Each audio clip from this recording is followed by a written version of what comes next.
Farmville, Virginia. This is Fox Business Network's special coverage of the vice presidential debate. Here is Neil Cavuto. All right, I think Lou Dobbs said it best. They're going to test themselves tonight. Both of these candidates will test themselves and each other tonight, and both will try to comport themselves in a manner that would be presidential and to let the world know if, God forbid, something should happen to the guys who want to be president, we could step into that job and do just fine. Welcome, everybody. I am Neil Cavuto, and we are minutes away now from the start of the vice presidential debate. It is a forum that is taking place in a university that bid for the opportunity to be here by doing a lot of renovations, a lot of rewiring, even putting a lot of pillars up and all, but they aggressively wanted to get this, and sure enough, Longwood got it. Here in Farmville, Virginia. It's beautiful country. You're into horse country and all this. Absolutely. It's all over here, right? It is absolutely beautiful. And Longwood, which many people, I will speak only for myself, I had not heard of. It is a beautiful, attractive Just campus. stunning, The people are terrific. I think they've done themselves proud.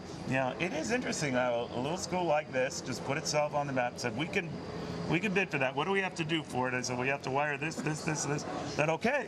And for the students here to see this democracy in action, our constitutional republic and the change of governance, it is a remarkable history lesson as well as lesson in freedom and good government. Yeah. And I threw the good government. I like the good government. With fingers crossed. Yeah, fingers crossed.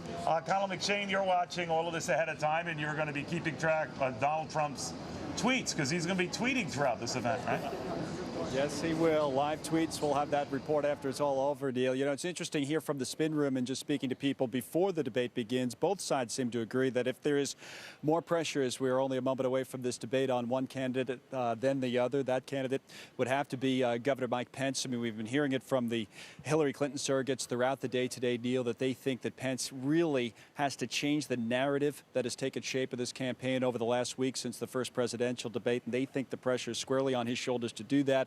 But even in speaking to people close to the Trump campaign, they largely agree with that there is a story that needs to be changed for better or worse that's gotten out there, and it's on Pence to try to do that today. Does that mean it's a free pass for Tim Kaine? No, of course not. But if there's pressure more on one than the other, it would be Kaine. So we'll look for it. We'll also look for those tweets. Donald Trump will be active tonight. We'll report back to you afterwards. We got one. The first Donald Trump tweet. Lou, you'd probably want to know. Here we go. Enjoy from Donald Trump. All right. And we're off. Yeah. Do you think, looking at this form at a table, Larry Sabato was saying earlier, about 30 seconds away here, folks, that kind of de-tensifies things? Yeah, there's something odd about the moderator having her back to the audience, as we discussed previously. That's interesting, yeah. There's nothing that's going to deny the excitement of the moment. This will be a clash. The form the clash takes, exciting, boisterous, we don't know, but it's going to be a clash and an important one. All right, again, about a few seconds away, as Elaine Cano of CBS News tries to keep this on track, and now on time. Good evening from Longwood University in Farmville, Virginia, and welcome to the first and only vice presidential debate of 2016, sponsored by the Commission on Presidential Debates. I'm Elaine Quijano, anchor at CBSN and correspondent for CBS News. It's an honor to moderate this debate between Senator Tim Kaine and Governor Mike Pence. Both are longtime public servants who are also proud fathers of sons serving in the U.S. Marines. The campaigns have agreed to the rules of this 90-minute debate. There will be 9 different segments covering domestic and foreign policy issues. Each segment will begin with a question to both candidates, who will each have 2 minutes to answer. Then I'll ask follow-up questions to facilitate a discussion between the candidates.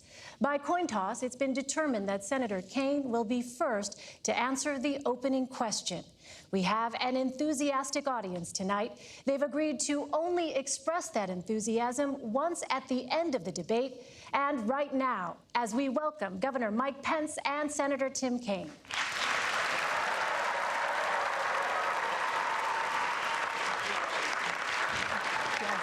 Senator. Thank you. An honor. Nice to meet you. Great to meet you. Thank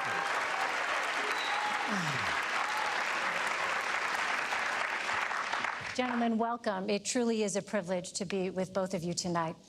I'd like to start with the topic of presidential leadership.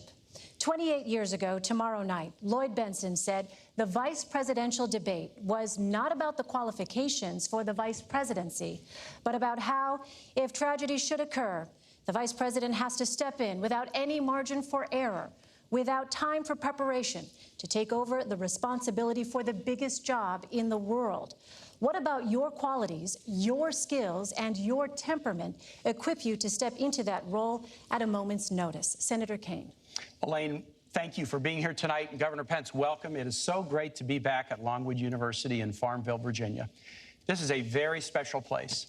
65 years ago, a young, courageous woman, Barbara Johns, led a walkout of her high school, Moton High School. She made history by protesting school segregation. She believed our nation was stronger together, and that walkout led to the Brown versus Board of Education decision that moved us down the path toward equality. I am so proud to be running with another strong, history-making woman, Hillary Clinton, to be President of the United States.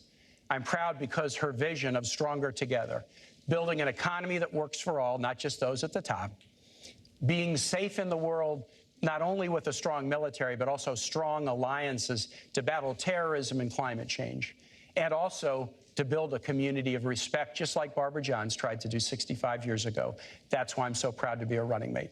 Hillary told me why she asked me to be her running mate.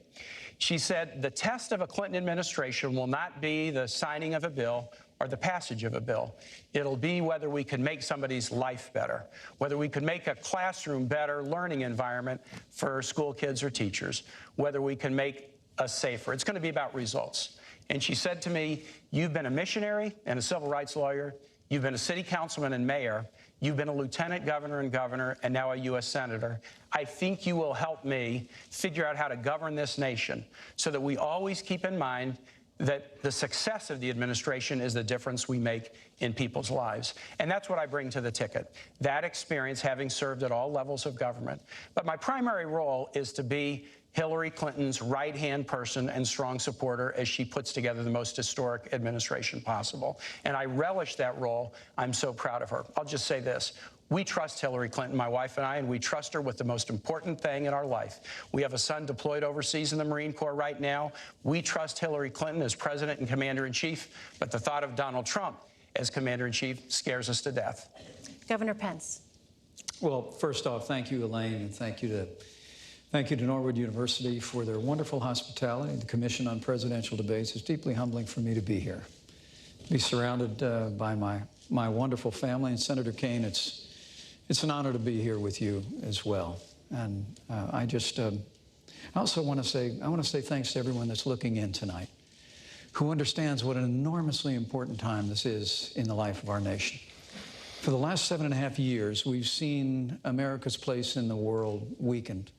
We've seen an economy stifled by more taxes, more regulation, a war on coal, and a failing health care reform come to be known as Obamacare. And the American people know that we need to make a change. And so I want to thank all of you for being with us tonight.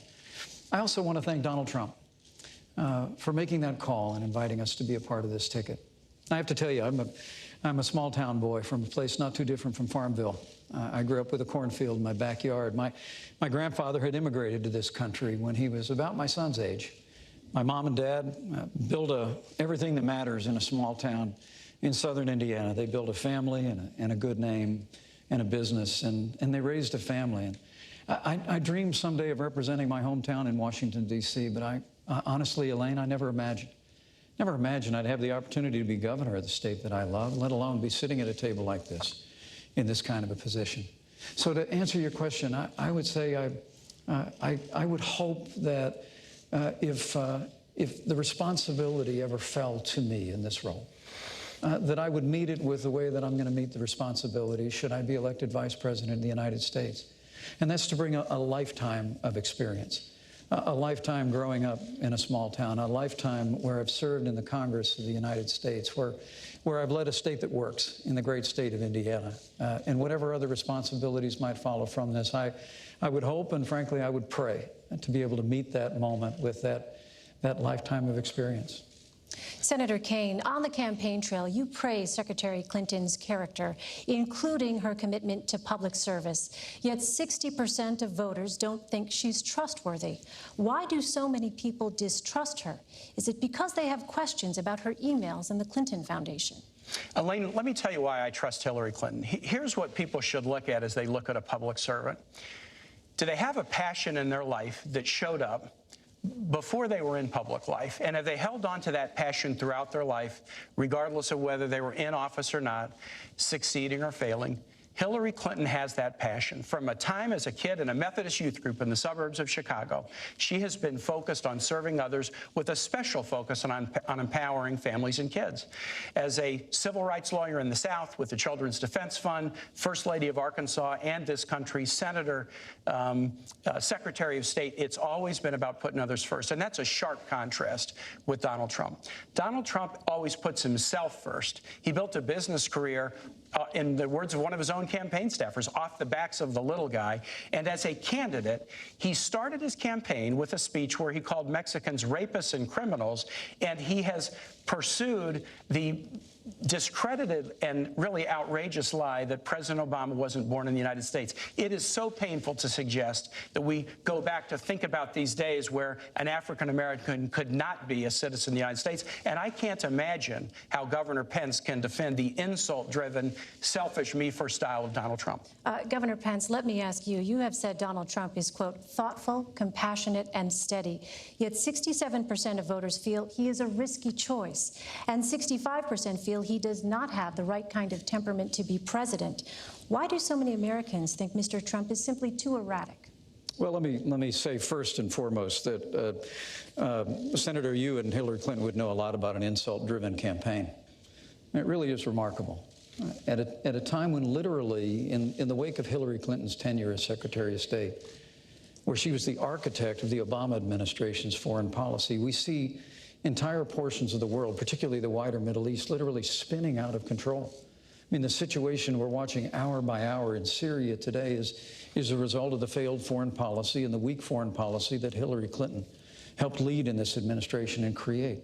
The newly emboldened the aggression of Russia, whether it was in Ukraine or now their heavy-handed approach. Their heavy-handed approach. You both have said Vladimir Putin is a better we're going to get to Russia in just a moment, but I do want to get back to the question. In the midst, Elaine, thank you, Senator. These guys have praised Vladimir Putin as a great leader. How can they defend Senator? We do have that coming up here, but in the meantime, the questions were about your running mates. I must have hit a nerve here. Why the because disconnect? At a time of great challenge in the life of this nation, where we've weakened America's place in the world, stifled America's economy, the campaign of Hillary Clinton and Tim Kaine has been an avalanche of insults. Look, to get to your question about trustworthiness, Donald Trump has built a business through hard times and through good times. He's brought an extraordinary business acumen.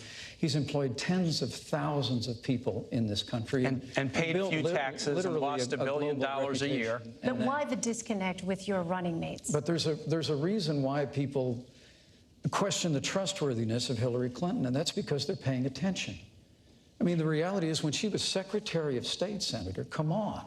She had a Clinton Foundation accepting contributions from foreign governments. You are Donald Trump's apprentice. Let me talk about this Senator, issue I think I'm still on my time. Well, isn't this a discussion? This is our open discussion. Let's talk about the state of the world. Let me interrupt you and finish my sentence if I can. The Clinton Foundation accepted foreign contributions from foreign governments and foreign donors while she was Secretary of State. Okay, now I can weigh in. She had a private server I get to weigh in that now. was Let me just say discovered which I did raise. to keep that pay-to-play process you have an opportunity out of the reach of the Governor public. Pence doesn't think the world's going so well, and he is going to say it's everybody's fault. Do you? Let me tell you this. When Hillary Clinton became Secretary of State, Governor Pence, do you know that Osama bin Laden was alive? Yes. Do you know that we had 175,000 troops deployed in the battlefield in Iraq and Afghanistan? Do you know that Iran was racing toward a nuclear weapon and Russia was expanding its stockpile? Under Secretary Clinton's leadership, she was part of the national team, public safety team, that went after and revived the dormant hunt against bin Laden and wiped him off the face of the earth. She worked to deal with the Russians to reduce their chemical weapons stockpile. She worked a tough negotiation with nations around the world to eliminate the Iranian nuclear weapons program without firing a shot. Eliminate the Iranian nuclear weapons Absolutely, program. without firing a shot. And instead of 175,000 American troops deployed overseas, we now have 15,000. Right, and these are very, very. And Iraq has been overrun by ISIS because Hillary Clinton failed to renegotiate. More American troops Hillary in Iraq, Clinton, you can propose that. Hillary Clinton failed to renegotiate a status of forces agreement. No, that is incorrect. And so we removed all of our troops from Iraq, and ISIS was able to be conjured up in that vacuum but I'd like to correct, and overrun vast areas of Iraq. President Bush said we would leave Iraq at the end of 2011. And Elaine, Iraq didn't want our troops to stay, and they wouldn't give us the protection for our troops. And guess what? If a nation where our troops are serving does not want us to stay, we're not going to stay without them being protected. It was a failure of the Secretary of State. If Governor Pence wants to put more troops back in Iraq, there are a lot of people that's wondering good. in this country about the economy. Right. Let's turn to the issue of the economy. According to the Nonpartisan Committee for a Responsible Federal Budget, neither of your economic plans will reduce the growing $19 trillion gross national debt. In fact, your plans would add even more to it. Both of you were governors who balanced state budgets. Are you concerned that adding more to the debt could be disastrous for the country? Governor Pence. I think the fact that under this past administration, of which Hillary Clinton was a part, we've almost doubled the national debt, is atrocious. I mean, I'm very proud of the fact that I come from a state that works. The state of Indiana has balanced budgets. We cut taxes. We made record investments in education and in infrastructure. And I still finished my term with $2 billion in the bank. That's a little bit different than when Senator Kaine was governor here in Virginia. He actually tried to raise taxes by about $4 billion. He left his state about $2 billion in the hole. The state of Indiana, we've cut unemployment in half, unemployment doubled when he was governor. But I think he's a very fitting running mate for Hillary Clinton. Because in the wake of a season where American families are struggling in this economy, under the weight of higher taxes and Obamacare and the war on coal and the stifling avalanche of regulation coming out of this administration, Hillary Clinton and Tim Kaine want more of the same. It really is remarkable that they actually are advocating $1 trillion in tax increases, which I get that. You tried to raise taxes here in Virginia and were unsuccessful. But $1 trillion in tax increases, more regulation, more of the same war on coal, and more of Obamacare that now even former President Bill Clinton calls Obamacare a crazy plan. But Hillary Clinton and Tim Kaine want to build on Obamacare. They want to expand it into a single-payer program. And for all the world, Hillary Clinton just thinks Obamacare is a good start. Look, Donald Trump and I have a plan to get this economy moving again. Just the way that it worked in the 1980s, just the way it worked in the 1960s. And that is by lowering taxes across the board for working families, small businesses, and family farms, ending the war on coal that is hurting jobs and hurting this economy, even here in Virginia, repealing Obamacare, lock, stock, and barrel, and repealing all of the executive orders that Barack Obama has signed that are stifling economic growth in this economy. We can get America moving again. Put on top of that the kind of trade deals that'll put the American worker first, and you've got a prescription for real growth. And when you get the economy growing, Elaine, that's when you can deal with the national debt. When we get back to 3.5% to 4% growth, with Donald Trump's plan will do, then we're going to have the resources to meet our nation's needs at home and abroad, and we're going to have the ability to bring down the national debt. Senator Kaine. Elaine, on the economy, there's a fundamental choice for the American electorate. Do you want a you're hired president in Hillary Clinton, or do you want a you're fired president in Donald Trump? I think that's not such a hard choice. Hillary and I have a plan that's on the table that's a you're hired plan. 5 components. First thing we do is we invest in manufacturing, infrastructure, and research in the clean energy jobs of tomorrow. Second thing is we invest in our workforce, from pre-K education to great teachers to debt-free college and tuition-free college for families that make less than $125,000 a year. Third, we promote fairness by raising the minimum wage so you can't work full-time and be under the poverty level, and by paying women equal pay for equal work. Fourth, we promote small business growth, just as we've done in Virginia. To make it easier to start and grow small businesses, Hillary and I each grew up in small business families. My dad, who ran an ironworking and welding shop, is here tonight. And fifth, we have a tax plan that targets tax tax relief to middle-class individuals and small businesses and ask those at the very top who've benefited as we've come out of recession to pay more. The Trump plan is a different plan. It's a you're fired plan, and there's two key elements to it. First, Donald Trump said wages are too high. And both Donald Trump and Mike Pence think we ought to eliminate the federal minimum wage. Mike Pence, when he was in Congress, voted against raising the minimum wage above $5.15. And he has been a one-man bulwark against minimum wage increases in Indiana. The second component of the plan is massive tax breaks for the very top. Trillions of dollars of tax breaks for people just like Donald Trump. The problem with this, Elaine, is that's exactly what we did 10 years ago, and it put the economy into the deepest recession since the 1930s. Independent analysts say the Clinton plan would grow the economy by 10.5 million jobs. The Trump plan would cost 3.5 million jobs. And Donald Trump, why would he do this? Because his tax plan basically helps him, and if he ever met his promise, and he gave his tax returns to the American public like he said he would, we would see just how much his economic plan is really a Trump first plan. On that point, Governor Pence, recently the New York Times released part of Mr. Trump's 1995 tax return and reported that he could have avoided paying federal income taxes for years. Yesterday, Mr. Trump said he brilliantly used the laws to pay as little tax as legally possible. Does that seem fair to you?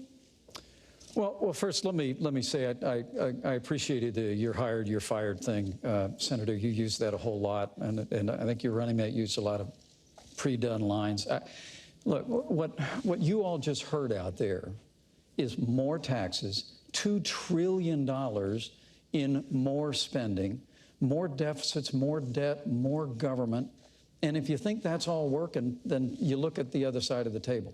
I mean, the truth of the matter is the policies of this administration, which Hillary Clinton and Senator Kaine want to continue, have run this economy into a ditch. We're in the slowest economic recovery since the Great Depression. 15 million new jobs. There are millions more people living in poverty today than the day that Barack Obama, with Hillary Clinton at his side, and the poverty stepped level into the Oval and the median Office. income We have the lowest, improved dramatically between 2014 and 2015. Honestly, Senator, you can roll out the numbers and the sunny side, but I got to tell you, people in Scranton, no different. People in Fort Wayne, Indiana, no different. I mean, this economy is struggling.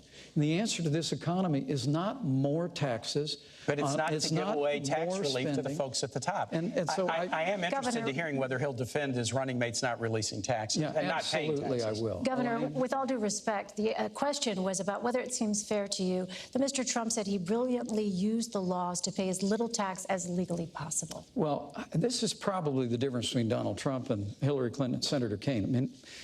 I mean, Hillary Clinton and Senator Kaine, and God bless you for it, career public servants, that's great. Donald Trump is a businessman, not a career politician. He actually built a business.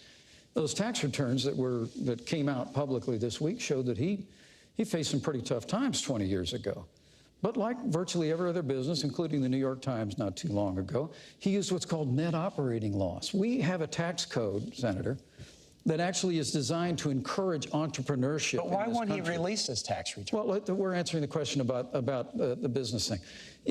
I do want to come back on this. His tax returns that showed he went through a very difficult time, but he used the tax code just the way it's supposed to be used, and he did it brilliantly. How do you know that? You haven't seen his tax return.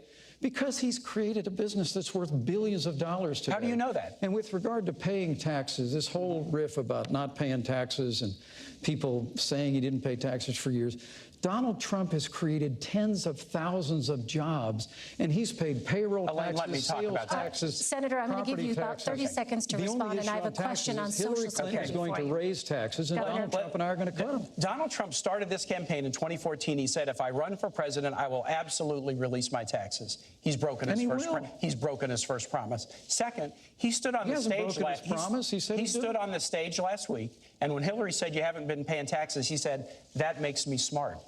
So it's smart not to pay for our military. It's smart not to pay for veterans. It's smart not to pay for teachers. And I guess all of us who do pay for those things, I guess we're stupid. And the last thing I'll say is this. Senator, do you take all the deductions that you're entitled to? The last thing I want to ask Governor Pence is this. Governor Pence had to give Donald Trump his tax returns to show he was qualified to be vice president. Donald Trump must give the American public his tax returns to show that he's qualified to be president, and he's breaking his promise. Elaine, I have to respond to this. You get very little time here, 20 seconds. I'll be very respectful. Governor. Look, Donald Trump has filed over 100 pages of financial disclosure, which is what the law requires. But he said he would release his tax returns. The American people can review that, and he's going, Senator, all right, he's going to release his tax returns when the audit Social Security. is over. Richard Nixon released tax returns when he was under audit. They're going to raise your taxes. If you can't meet the Nixon standard, the people at home cannot understand either one of you when you speak over each other. I would please ask you to wait until it is that the other is finished. All right, Senator we're having fun up here. On the issue of Social Security, in 18 years, when the Social Security trust funds run out of money, you'll be 76. The Committee for a Responsible Federal Budget estimates your benefits could be cut by as much as $7,500 per year. What would your administration do to prevent this cut? First, we're going to protect Social Security, which was one of the greatest programs that the American government has ever done. It happened at a time when you would work your whole life, raising your kids, working, being a Little League coach or a Sunday school teacher, and then you would retire into poverty. And Social Security has enabled people to retire with dignity and overwhelmingly not be in poverty. We have to keep it solvent, and we will keep it solvent. And we'll look for strategies like adjusting the payroll tax cap upward in order to do that. Here's what Hillary and I will not do, and I want to make this very plain. We will never, ever engage in a risky scheme to privatize Social Security. Donald Trump wrote a book, and he said Social Security is a Ponzi scheme, and privatization would be good for all of us. And when Congressman Pence was in Congress, he was the chief cheerleader for the privatization of Social Security. Even after President Bush stopped pushing for it, Congressman Pence kept pushing for it. We're going to stand up against efforts to privatize Social Security, and we'll look for ways to keep it solvent going forward, focusing primarily on the payroll tax cap. Governor Pence, I'll give you an opportunity to respond. Well, thanks, Elaine. There they go again. Okay. All Donald Trump and I have said about Social Security is we're going to meet our obligations to our seniors. That's it. Go read the book. We've said we're going to meet the obligations of Medicare. That's what this campaign is really about, Senator. And I get this is the old scare tactic that they roll out, scare the seniors. But you have a voting record, Governor. And I get all of that. I just look. There's a question that you asked a little bit earlier that I have to go back to. I can't believe that you won't defend your own voting record. I have to go back to. Well, look, you're running with Hillary Clinton, who wants to raise taxes by $1 trillion, increase spending by $2 trillion. And you say you're going to keep the promises of Social Security. Donald Trump and I are going to cut taxes. We're going to reform government programs. You're going to raise taxes on the middle class. So we can meet the obligations of Social Security and Medicare. All right. If we stay on the path that your party has us on, we're going to be in a mountain range of debt, and we're going to face hard choices. Gentlemen, I want to move on now. You did ask us a question about debt, and the debt explosion on the Trump plan is much, much bigger than anything on the Clinton side. All right, let me move on now to the issue of law enforcement and race relations. Law enforcement and race relations. After the Dallas police shooting, Police Chief David Brown said, quote, "We're asking cops to do too much in this country. Every societal failure, we put it off on the cops to solve. Not enough mental health funding, not enough drug addiction funding. Schools fail. Let's give it to the cops." Do we ask too much of police officers in this country? And how would you specifically address the chief's concerns? Senator Kaine. Elaine, I think that's a very fair comment. I think we put a lot on police shoulders. And this is something I got a lot of scar tissue and experience on. I was a city councilman and mayor in Richmond. And when I came in, we had one of the highest homicide rates in the United States. We fought very, very hard over the course of my time in local office with our police department, and we reduced our homicide rate nearly in half. And then when I was governor of Virginia, we worked hard too. And we did something we had really wanted to do. For the first time ever, we cracked the top 10 safest states because we worked together. Here's what I learned as a mayor and a governor. The way you make communities safer and the way you make police safer is through community policing. You build the bonds between the community and the police force, build bonds of understanding. And then when people feel comfortable in their communities, that gap between the police and the communities they serve narrows. And when that gap narrows, it's safer for the communities and it's safer for the police. That model still works across our country, but there are some other models that don't work. An overly aggressive, more militarized model Donald Trump recently said we need to do more stop and frisk around the country. That would be a big mistake because it polarizes the relationship between the police and the community. So here's what we'll do. We'll focus on community policing. We will focus on, and Hillary Clinton has rolled out a really comprehensive mental health reform package that she worked on with law enforcement professionals. And we will also fight the scourge of gun violence in the United States. I'm a gun owner. I'm a strong Second Amendment supporter.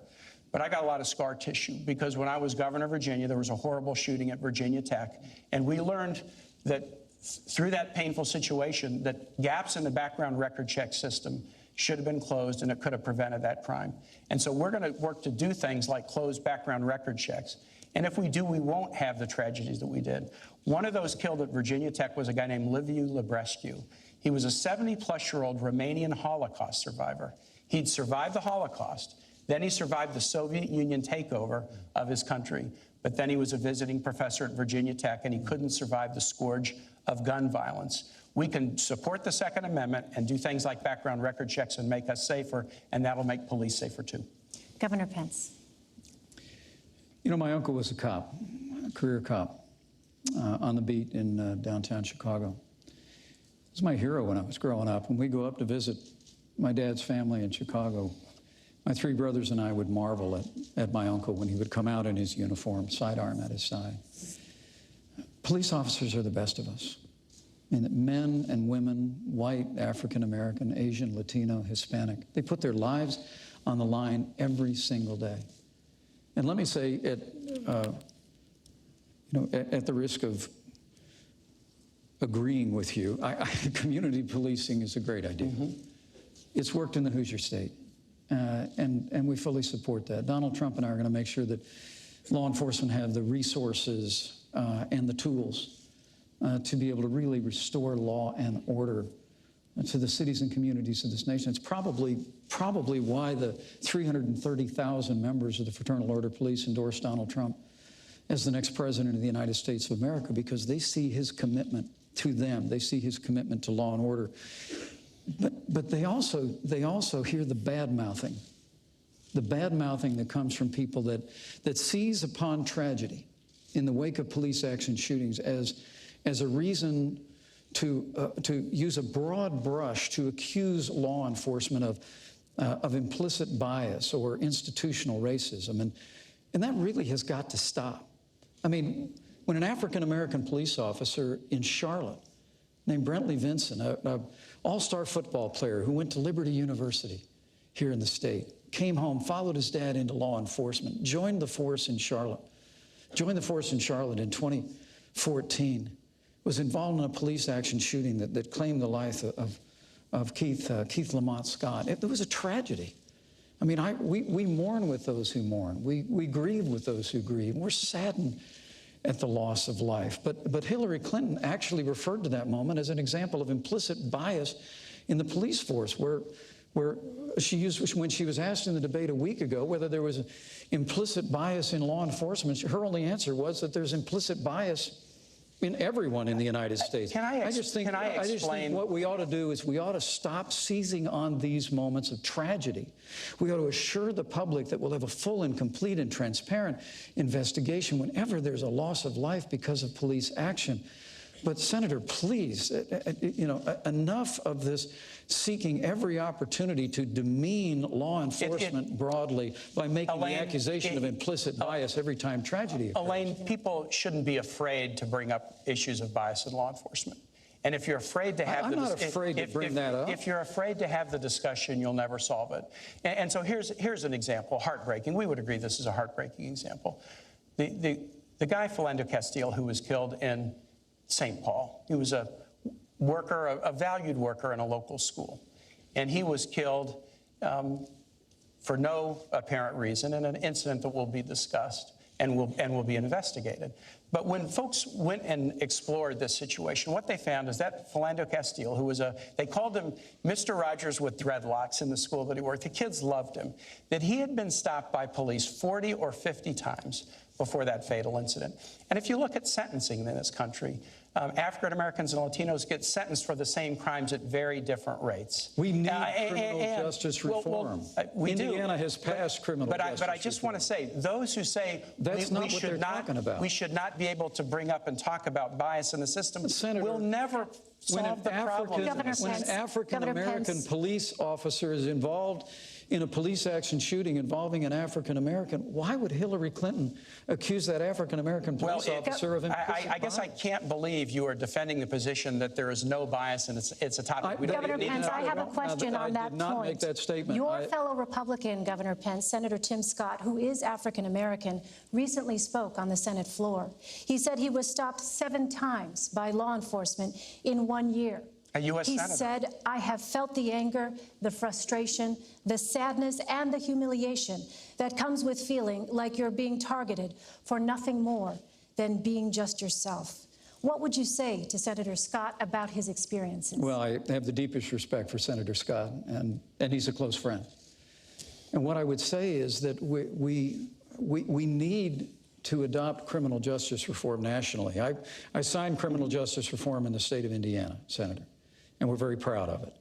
I worked when I was in Congress on the Second Chance Act. We have got to do a better job recognizing and correcting the errors in the system that do reflect on institutional bias in criminal justice. But what Donald Trump and I are saying is, let's not have the reflex of assuming the worst of men and women in law enforcement. We truly do believe that law enforcement is not a force for racism or division in our country. Scott, Governor? Law enforcement in this country is a force for good. They truly are people that put their lives on the line every single day. But I would suggest to you, what we need to do is assert a stronger leadership at the national level to support law enforcement. You just heard Senator Kaine reject a stop and frisk. Well, I would suggest to you that the families that live in our inner cities that are besieged by crime. Elaine, What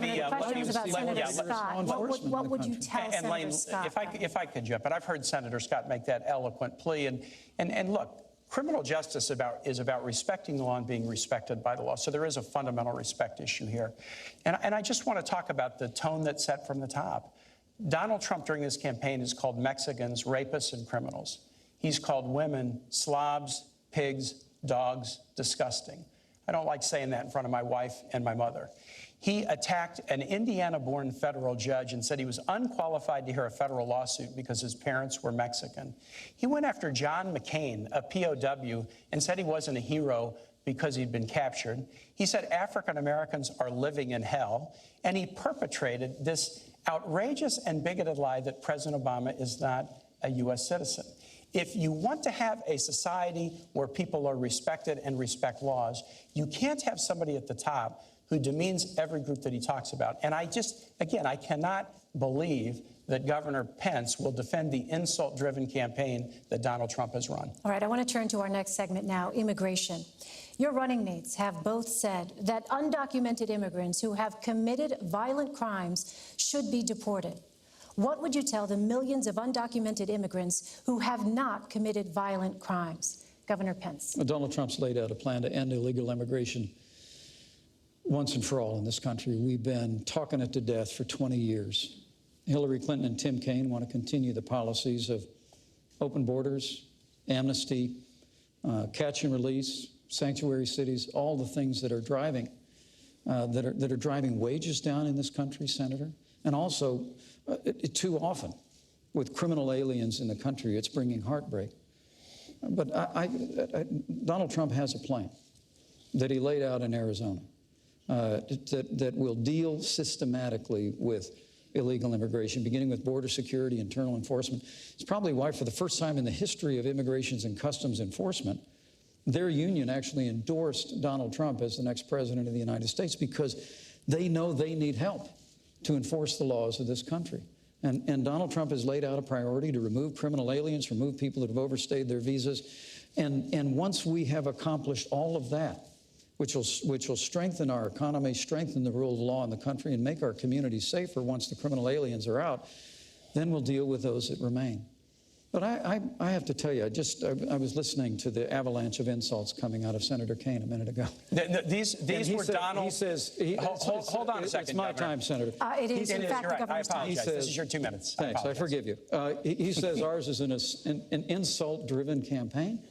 Did you all just hear that? Ours is an insult-driven campaign. I mean, to be honest with you, if Donald Trump had said all the things that you said he said in the way you said he said them, he still wouldn't have a fraction of the insults that Hillary Clinton leveled when she said that half of our supporters were a basket of deplorables. She said they were irredeemable.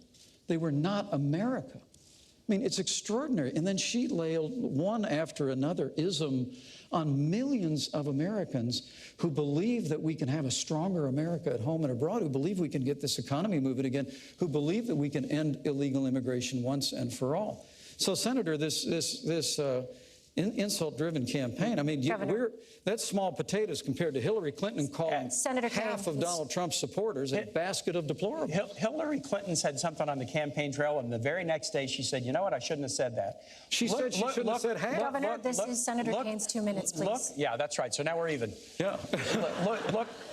Look for Donald Trump apologizing to John McCain for saying he wasn't a hero. Did Donald Trump apologize for calling women slobs, pigs, dogs, disgusting? She apologized for saying Governor, it is his 2 minutes, please. Did Donald Trump apologize for taking after somebody in a Twitter war and making fun of her weight? Did he apologize for saying African Americans are living in hell? Did he apologize for saying President Obama was not even a citizen of the United States? You will look in vain to see Donald Trump ever taking responsibility for anybody and apologizing. Immigration. There's 2 plans on the table. Hillary and I believe in comprehensive immigration reform. Donald Trump believes in deportation nation. You got to pick your choice. Hillary and I want a bipartisan reform that will put keeping families together as the top goal. Second, that will help focus enforcement efforts on those who are violent. Third, that will do more border control. And fourth, that will provide a path to citizenship for those who work hard, pay taxes, play by the rules, and take criminal background record checks. That's our proposal. Donald Trump proposes to deport 16 million people, 11 million who are here without documents, and both Donald Trump and Mike Pence want to get rid of birthright citizenship. So if you're born here, but your parents don't have documents, they want to eliminate that. That's another 4.5 million people. These guys, and Donald Trump has said it, deportation force. They want to go house to house, school to school, business to business, and kick out 16 million people. And I cannot believe that Governor Pence would sit here and defend his running mate's claim that we should create a deportation force so that they'll all be gone. Senator, we have a deportation force. It's called Immigrations and Customs Enforcement. And the Union for Immigrations and Customs Enforcement, for the first time in their history, endorsed Donald Trump to be the next president of the United States. So you like the 16 million deportation plan? Senator, that's nonsense. Look, what you just heard is they have a plan for open borders, amnesty. Our plan is like Ronald Reagan's plan from 1986. They call it comprehensive immigration reform on Capitol Hill. We all know the routine. It's amnesty. And you heard one of the last things he mentioned was border security. That's how Washington always plays it. No, so I always say we're going to do this, for border security 3 years ago, and Governor Pence was against it. Governor, Mr. Ronald Trump Reagan has said a nation without borders is not a nation. Donald Trump is committed to restoring the borders of this nation, so, Governor, securing our nation. How would these millions of undocumented immigrants leave? Would they be forcibly removed? Well, I think Donald Trump laid out a series of priorities that doesn't end with border security. It begins with border security. And after we secure the border, not only build a wall, but beneath the ground and in the air, we do internal enforcement. But he said the focus has to be on criminal aliens. We just had a conversation about law enforcement. We just had a conversation about the violence that's besetting our cities. The reality is that there's heartbreak and tragedy that has struck American families because people that came into this country illegally are now involved in criminal enterprise and activity, and we don't have the resources or the will to deport them systematically. Donald Trump has said we're going to move those people out, people who've overstayed their visas. We're going to enforce the law of this country. We're going to strengthen immigrations and customs enforcements with more resources and more personnel to be able to do that. And then Donald Trump has made it clear, once we've done all of those things, We're going to reform the immigration system that we have, just where have to people correct can Governor come into Pence. this country. That's the order that you should do it. Border security, removing criminal aliens, upholding the law, and then, Senator, I'll work with you when you go back to the Senate. I promise you, we'll work with you to reform the immigration system. I look forward to working together in whatever capacities we serve in, but I just want to make it very, very clear that he's trying to fuzz up what Donald Trump has said. When Donald Trump spoke in Phoenix, he looked the audience in the eye and he said, no, we're building the wall and we're deporting everybody. He said, quote, they will all be gone. They will all be gone. And this is one of these ones where you can just go to the tape on it and see what Donald Trump has said. And to add to it, we are a nation of immigrants. Mike Pence and I both are descended from immigrant families. Some things, maybe weren't said so great about the Irish when they came, but we've done well by absorbing immigrants, and it's made our nation stronger. When Donald Trump says Mexicans are rapists and criminals, Mexican immigrants, when Donald Trump says about your judge, who's your judge? He said that Judge Curiel was unqualified to hear a case because his parents are Mexican. I can't imagine how you could defend that. Gentlemen, I'd like to shift now to the threat of terrorism. Do you think the world today is a safer or more dangerous place than it was 8 years ago? Has the terrorist threat increased or decreased? Senator Kaine.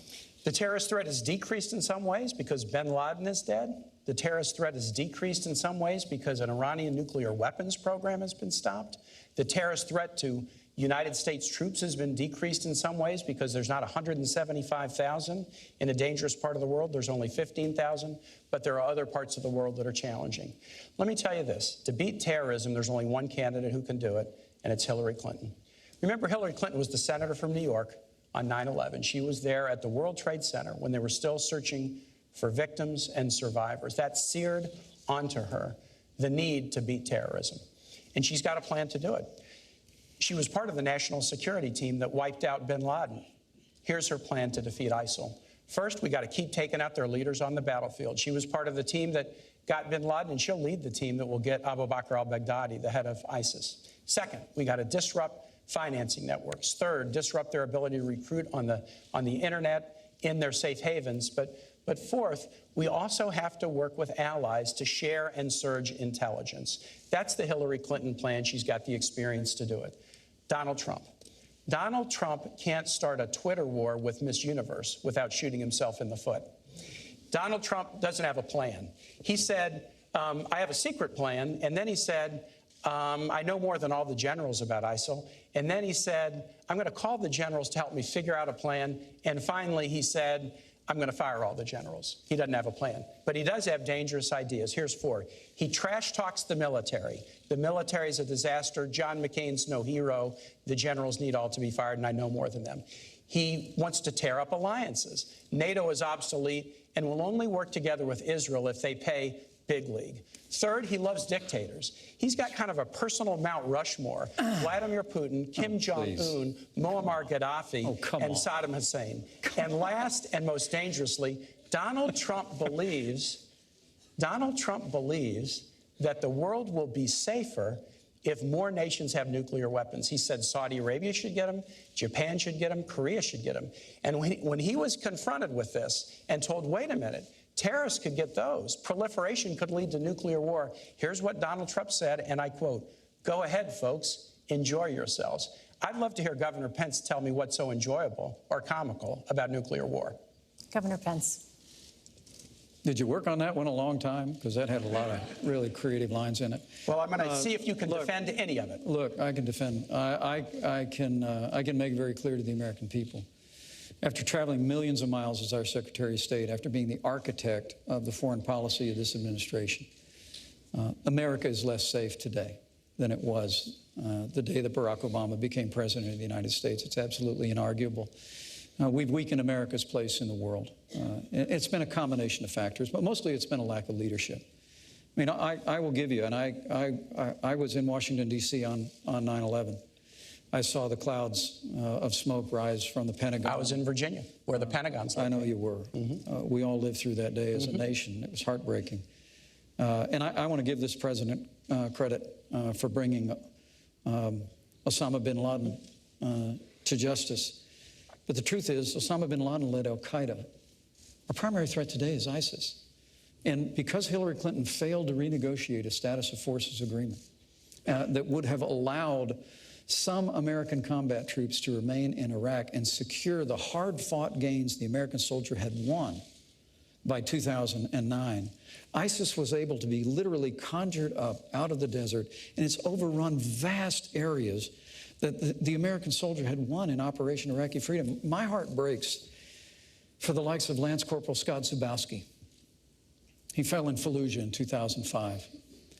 He fought hard through some of the most difficult days in Operation Iraqi Freedom, and he paid the ultimate sacrifice to defend our freedom and secure that nation. And that nation was secured in 2009.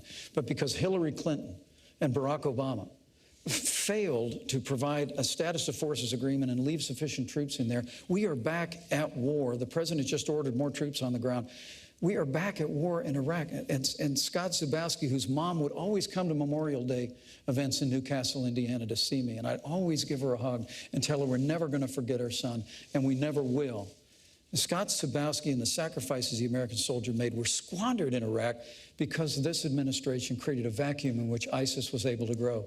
And a reference to the Iranian deal that Hillary Clinton initiated, $150 billion stopping a to the nuclear radical weapons mullahs program in without Iran. firing a shot? You didn't stop the nuclear weapons Yes, we program. did. You Even the Israeli military says it stopped. guaranteed that Iran will someday become a nuclear power because there's no limitations once the period of time of the treaty comes off. Governor Pence, Mr. Trump has proposed extreme vetting of immigrants from parts of the world that export terrorism. But that does not address many of the recent terrorist attacks in the United States, such as the Orlando nightclub massacre and the recent bombings in New York and New Jersey. Those were homegrown, committed by U.S. citizens and legal residents. What specific tools would you use to prevent those kinds of attacks? Well, I think it's a great question, Elaine. But it really does begin with us reforming our immigration system and putting the interests, particularly the safety and security of the American people, first.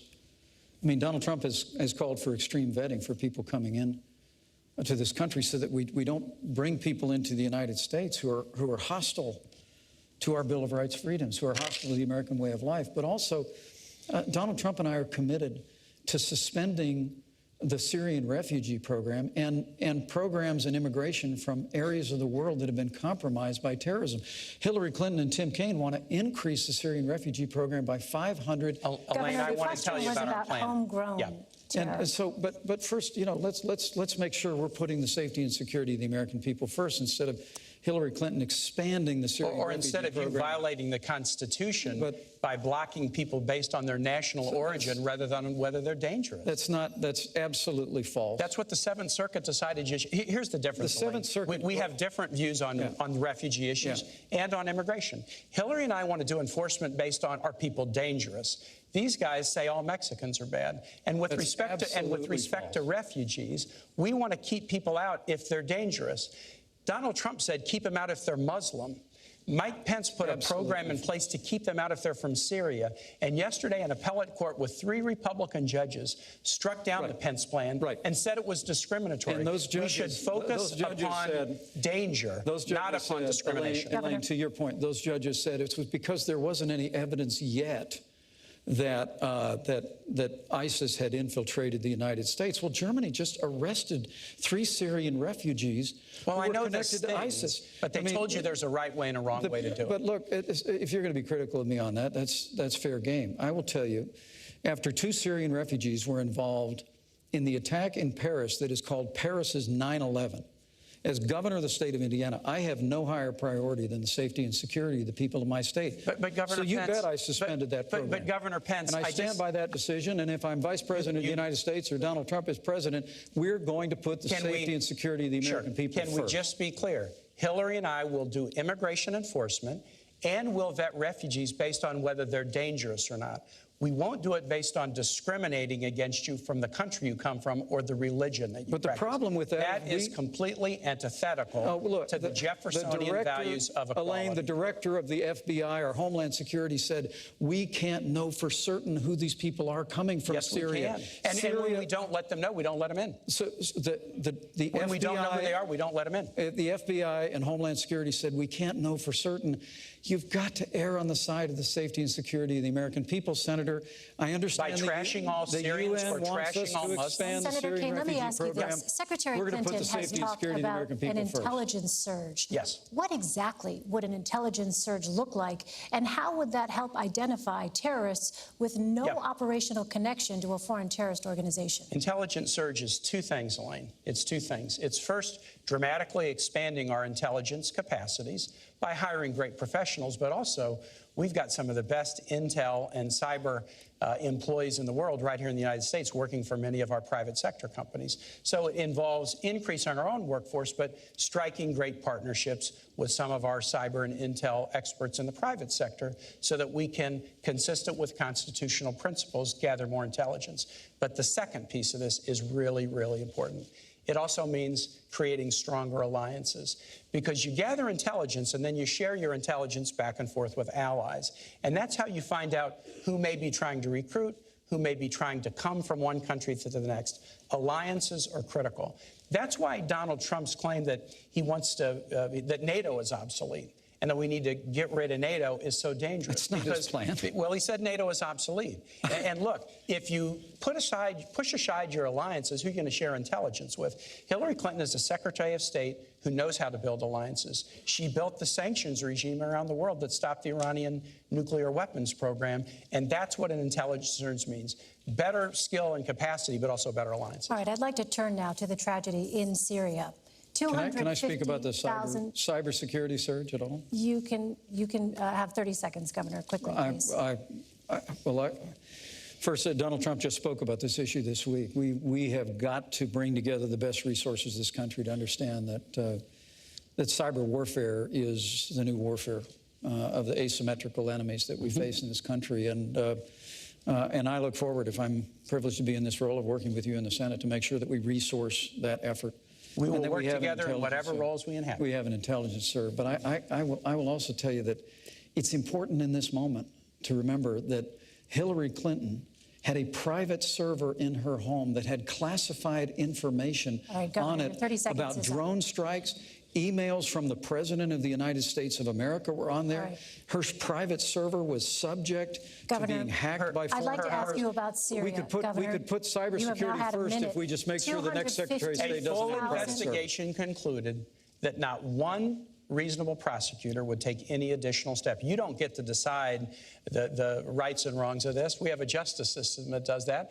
And a Republican FBI director did an investigation and concluded. All right, we are moving on now. Senator, if your son or my son handled classified information the way Hillary Clinton did, they'd be court-martialed. That is absolutely false, and you know that. Absolutely and you know true. that, Governor. It's absolutely true. Because the FBI did an investigation. Gentlemen. And they concluded that there was no reasonable prosecutor who would take it further. Senator Kaine, Governor Pence, please. Syria. I want to turn now to Syria. 250,000 people, 100,000 of them children, are under siege in Aleppo, Syria. Bunker buster bombs, cluster munitions, and incendiary weapons are being dropped on them by Russian and Syrian militaries. Does the U.S. have a responsibility to protect civilians and prevent mass casualties on this scale? Governor Pence. The United States of America needs to begin to exercise strong leadership to protect the vulnerable citizens and over 100,000 children in Aleppo. Hillary Clinton's top priority when she became Secretary of State was the Russian reset. The Russian reset. After the Russian reset, the Russians invaded Ukraine and took over Crimea. And the small and bullying leader of Russia is now dictating terms to the United States to the point where all the United States of America, the greatest nation on earth, just withdraws from talks about a ceasefire while Vladimir Putin puts a missile defense system in Syria, while he marshals the forces and begins. Look, we have got to begin to lean into this with strong broad-shouldered American leadership. It begins by rebuilding our military. I mean, the Russians and the Chinese have been making enormous investments in the military. We have the smallest Navy since 1916. We have the lowest number of troops since the end of the Second World War. We've got to work with the Congress and Donald Trump will to rebuild our military and project American strength in the world. But about Aleppo and about Syria, I truly do believe that what America ought to do right now is to immediately establish safe zones so that families and vulnerable families with children can move out of those areas, work with our Arab partners real time right now to make that happen. And secondly, I just have to tell you that the provocations by Russia need to be met with American strength. And if Russia chooses to be involved and continue, I should say, to be involved in this barbaric attack on civilians in Aleppo, the United States of America should be prepared to use military force to strike military targets of the Assad regime, to prevent them from this humanitarian crisis that is taking place in Aleppo. There's a broad range of other things that we ought to do as well. We ought to deploy a missile defense shield to the Czech Republic and Poland, which Hillary Clinton and Barack Obama pulled back on out of not wanting to offend the Russians back in 2009. We've just got to have American strength on the world stage. When Donald Trump becomes president of the United States, the Russians and other countries in the world will know they're dealing with a strong American president. Senator Hillary and I also agree that the establishment of a humanitarian zone in northern Syria with the provision of international human aid consistent with the UN Security Council resolution that was passed in February 2014 would be a very, very good idea. And Hillary also has the ability to stand up to Russia in a way that this ticket does not. Donald Trump again and again has praised Vladimir Putin, and it's clear that he has business dealings with Russian oligarchs who are very connected to Putin. The Trump campaign management team had to be fired a month or so ago because of those shadowy connections with pro-Putin forces. Governor Pence made the odd claim. He said, inarguably, Vladimir Putin is a better leader than President Obama. Vladimir Putin's run his economy into the ground. He persecutes LGBT folks and journalists. If you don't know the difference between dictatorship and leadership, then you got to go back to a 5th grade civics class. I tell you what offends me. Governor Pence just said that Donald Trump will rebuild the military. No, he won't. Donald Trump is avoiding paying taxes. The New York Times story, and we need to get this, but the New York Times story suggested that he probably didn't pay taxes for about 18 years starting in 1995. Those years included the years of 9/11. So get this. On 9/11, Hillary Clinton and Donald Trump's hometown was attacked by the worst terrorist attack in the history of the United States. Young men and women signed up to serve in the military to fight terrorism. Hillary Clinton went to Washington to get funds to rebuild her city and protect first responders, but Donald Trump was fighting a very different fight. It was a fight to avoid paying taxes so that he wouldn't support the fight against terror. He wouldn't support troops. He wouldn't support. This is important, Elaine. When a guy running for president will not support the troops, not support veterans, not support teachers, that's really important. And I said about Aleppo, we do agree. The notion is we have to create a humanitarian zone in northern Syria. It's very important. Governor Pence, you had mentioned no-fly zone. Where would you propose setting up a safe zone specifically? How would you keep it safe? Well, first and foremost, Donald Trump supports our troops. Donald Trump supports our veterans. He won't pay taxes. Donald Trump has paid all the taxes that he's... Do you not take deductions? Gentlemen, this How does that work? about Syria. I'd like to ask but it is about our troops. Senator, it is about our troops. I understand why you want to change it. I understand why you want to change the subject. I understand why you want to change the subject. And let me be very clear on this Russian thing. The larger question here on Do you think Donald Trump is smart to not pay taxes? What we're dealing with is there's an old proverb that says the Russian bear never dies, it just hibernates.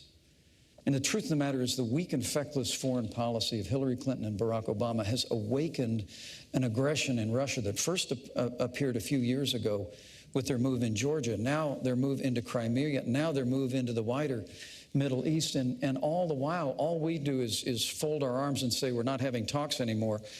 To answer your question, we just need American strength. We need to marshal the resources of our allies in the region, and in the immediate, we need to act now to get people out of harm's way. And exactly how would those safe zones work? How would they remain safe? The safe zones would have to be, as the senator said, there's already a framework for this that's been recognized by the international community.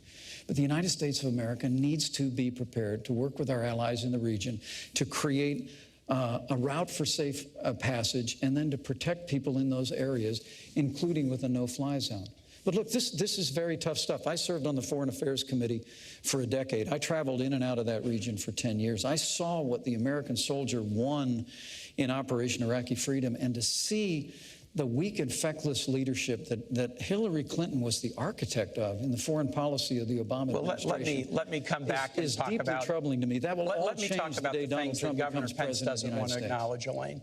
He doesn't want to acknowledge that we stopped the Iranian nuclear weapons program. He doesn't want to acknowledge that Hillary was part of the team that got bin Laden. He doesn't want to acknowledge that it's a good thing, not a bad thing.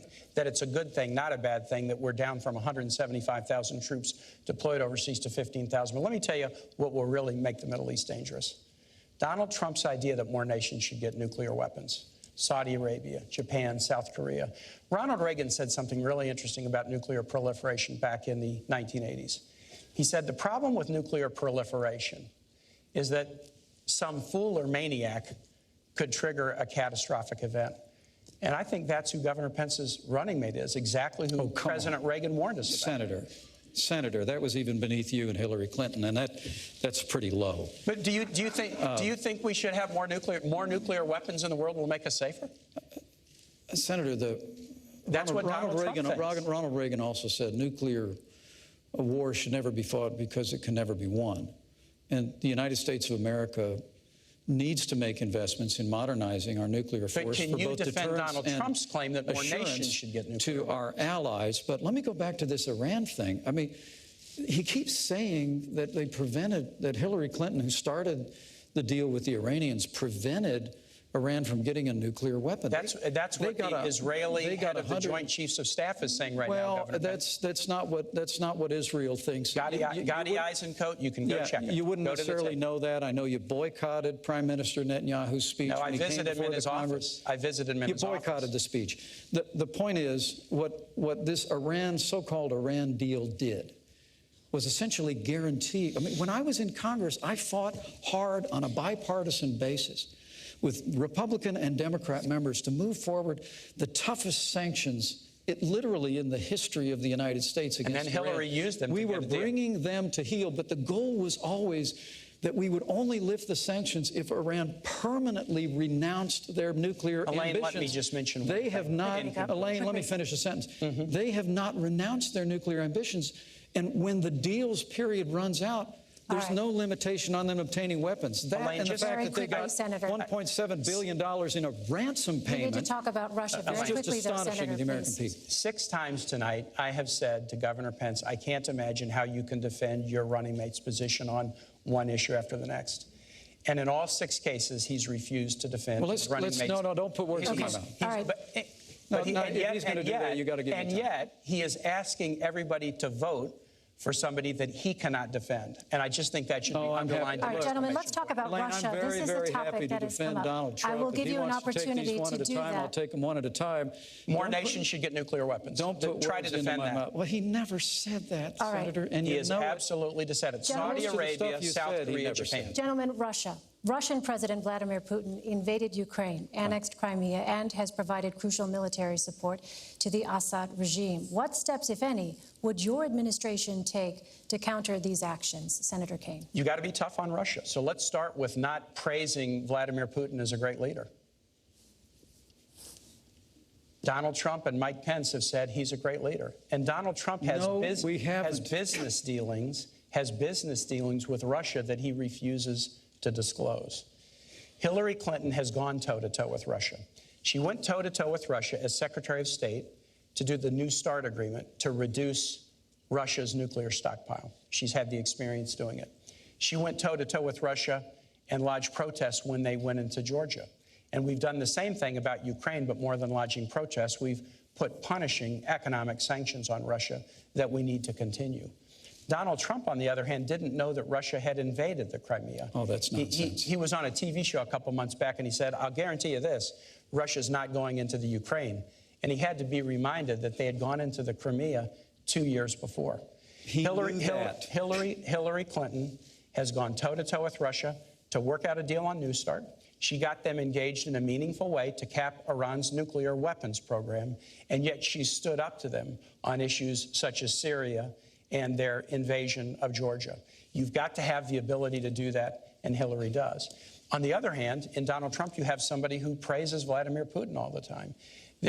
America should really wonder about a President Trump who had a campaign manager with ties to Putin, pro-Putin elements in the Ukraine, who had to be fired for that reason. They should wonder, when Donald Trump is sitting down with Vladimir Putin, is it going to be America's bottom line, or is it going to be Donald Trump's bottom line that he's going to be worried about with all of his business dealings? Now, this could be solved if Donald Trump would be willing to release his tax returns, as he told the American public that he would do. And I know he's laughing at this, but every president... What's it got to do with Russia? Every president since Richard Nixon has done it, and Donald Trump has said, I'm doing business with Russia. The only way the American public will see whether he has a conflict of interest... No, he hasn't said that. Senator, He has, your time is up. Governor. Well, thanks. I just trying to keep up with the insult-driven campaign on the other side of the table. You know what? I'm just saying facts about your running mate. Yeah. Well, and I know you can't defend Senator, him. please, I'm happy to defend him, Senator. Don't put words in my mouth that I'm not defending him. You're not. I'm happy to defend him. Most of what you said is completely false, and the American people know that. I'll run through the list of things where you the old days Senator, where you please, can just this is say Governor stuff and people Pence's believe 2 it. minutes. Look, this is the alternative universe of Washington, D.C. versus reality. Hillary Clinton said her #1 priority was a reset with Russia. That reset resulted in the invasion of Ukraine. After they'd infiltrated with what are called little green men, Russian soldiers that were dressing up like Ukrainian dissidents, and then they moved all the way into Crimea, took over the Crimean Peninsula. And Donald Trump knew that happened. He basically was saying it's not going to happen again. The truth of the matter is that what you have in the rise of aggressive Russia, which has had increased its influence in Iran, that now because of this deal is on a pathway in the future to obtain a nuclear. The leading state sponsor of terror in the world, in Iran, now has a closer working relationship with Russia because of Hillary Clinton and Barack Obama's foreign policy. And $150 billion and sanctions all being lifted. And then, of course, Syria. I mean, it really is extraordinary. Syria is imploding. You just asked a very thoughtful question about the disaster in Aleppo. ISIS is headquartered in Raqqa. ISIS from Raqqa has overrun vast areas that at great sacrifice the American soldier won in Operation Iraqi Freedom. And yet, Senator Kaine still sits here, loyal soldier. I get all that. It's saying that the foreign policy of Hillary Clinton and Barack Obama somehow made the world more secure. I mean, it really is astonishing that on the day that Iran released 4 American hostages, we delivered $400 million in cash as a ransom payment for Americans held by the radical mullahs in Tehran. And Governor, just today, Mr. Trump said, quote, Putin has no respect for Hillary Clinton and no respect for Obama. Why do you think he'll respect a Trump-Pence administration? Strength. Plain and simple. Business. Donald Trump, that's nonsense. Donald Trump Donald Trump's son leader says who is that the going Trump to lead with American Please, strength. Senator, I'll give you a chance to respond. We're going to rebuild our military. And let me say this whole Putin thing. Look, America is stronger than Russia. Our economy is 16 times larger than the Russian economy. America's political system is superior to the crony, corrupt capitalist system in Russia in every way. When Donald Trump and I observe that, as I've said, in Syria, in Iran, in Ukraine, that the small and bullying leader of Russia has been stronger on the world stage than this administration, that's stating painful facts. That's not an endorsement of Vladimir Putin. That's an indictment of the weak and feckless leadership of Hillary Clinton and Barack Obama. Well, this is one where we can just kind of go to the tape on it. But Governor Pence said, inarguably, Vladimir Putin is a better leader than President Obama. That is absolutely inaccurate. And I just think a guy I said who he's been stronger on the world stage. No, you said leader. And I'll just say this, Governor. Well, you just said better. If you mistake leadership for dictatorship and you can't tell the difference, a country that's running its economy. Yeah, here we go. This is the grade school thing again. Right. If you can't tell the difference, you shouldn't be commander-in-chief. Yeah. And with Donald Trump's sons say that they have all these business dealings with Russia. Those could be disclosed with tax returns, but they refuse to do them. Americans need to worry about whether Donald Trump will be watching out for America's bottom line or his own bottom line. Senator Kaine, what went wrong with the Russia reset? Vladimir Putin. Vladimir Putin is a dictator. And what would you do differently? Vladimir Putin is a dictator. He's not a leader. Anybody who thinks otherwise doesn't know Russian history, and they don't know Vladimir Putin. Hillary Clinton knows exactly who this guy is. John McCain said, I look at his eyes and I see KGB, and Hillary kind of has that same feeling. So how do you deal with them? We do have to deal with Russia in a lot of different ways. There are areas where we can cooperate. So it was Hillary Clinton who worked with Russia on the New START treaty to reduce their nuclear weapons stockpile. It was Hillary Clinton that worked with Russia to get them engaged in a community of nations to stop the Iranian nuclear weapons program without firing a shot. She's not going around praising Vladimir Putin as a great guy, but she knows how to sit down at a table and negotiate tough deals. This is a very challenging part of the world, and we ought to have a commander-in-chief who is prepared and done it, rather than somebody who goes around praising Vladimir Putin as a great leader. All right, I'd like to ask now about North Korea, Iran, and the threat of nuclear weapons. North Korea recently conducted its fifth and most powerful nuclear test. Right. What specific steps would you take to prevent North Korea from developing a nuclear-armed missile capable of reaching the United States? Governor Pence. Well, first, we need to make a commitment to rebuild our military, including modernizing our nuclear forces. And we also need an effective American diplomacy that will marshal the resources of nations in the Asian Pacific Rim to put pressure on North Korea, on Kim Jong-un, to abandon his nuclear ambitions. It has to remain the policy of the United States of America, the denuclearization of the Korean Peninsula. Plain and simple. And when Donald Trump is president of the United States, we're not going to have the kind of posture in the world that has Russia invading Crimea and Ukraine, that has the Chinese building new islands in the South China Sea, that has literally the world, including North Korea, flouting American power. We're going to go back to the days of peace through strength. But I have to tell you that all this talk about tax returns, and I get it, you want to keep bringing that up. It must have until played well in some focus group. But here, Hillary Clinton and her husband set up a private foundation called the Clinton Foundation. While she was Secretary of State, the Clinton Foundation accepted tens of millions of dollars from foreign governments and foreign donors. Now y'all need to know out there, this is basic stuff.